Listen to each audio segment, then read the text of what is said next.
আজকে তোমাদের সাথে শেয়ার করব আমার একটা খুব প্রিয় রান্না, ইলিশ মাছের মাথা দিয়ে পুঁই শাকের চচ্চড়ি। তো প্রথমে ইলিশ মাছের একটা মাথাকে আর একটা লেজাকে আমি নুন হলুদ মাখিয়ে কিছুক্ষণ রেখে দিয়েছি। তারপরে সেগুলোকে সর্ষের তেলে খুব ভালো করে ভেজে নেব।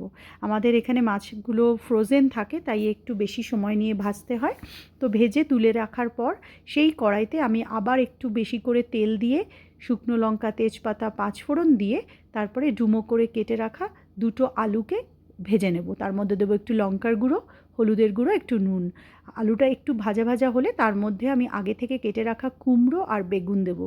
সেগুলোকেও আবার নাড়াচাড়া করব। আর দেবো 1 চামচ মতন আদা আর কাঁচা লঙ্কার বাটা, আর 2-3টে কাঁচা লঙ্কা, একটুখানি নুন, আবার দেবো একটু কাশ্মীরি লঙ্কার গুঁড়ো, একটু ভাজা জিরের গুঁড়ো। এই দিয়ে বেশ কিছুক্ষণ নাড়াচাড়া করার পর তারপরে দিতে হবে আমাদের পুঁই শাক।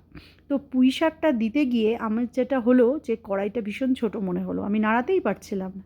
তো তখন বাধ্য হয়ে আমাকে আবার কড়াইটা চেঞ্জ করতে হলো, তোমরা ভিডিওতেই দেখলে বুঝবে। তো তারপরে পুঁই শাক দিয়ে আমি আবার নাড়াচাড়া করে একটু ঢাকা দিয়ে রেখে দিলাম। জাস্ট পুঁই শাক থেকে যে জল বেরোবে আর সবজির যে জল, তাতেই কিন্তু রান্নাটা হয়ে যাবে।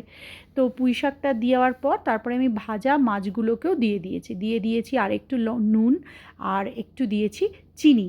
এই দিয়ে বেশ কিছুক্ষণ নাড়াচাড়া করে একটু ভাজা জিরের গুঁড়ো উপর থেকে দিয়ে নামিয়ে নেবে। যদি ঝোল রাখতে চাও তাহলে একটু ঝোল ঝোল রেখো, তবে এটা একটু শুকনো শুকনো হয়, খেতে গরম ভাতের সাথে ভীষণ ভালো লাগে। তোমাদের কার কার প্রিয় জানিও। ভালো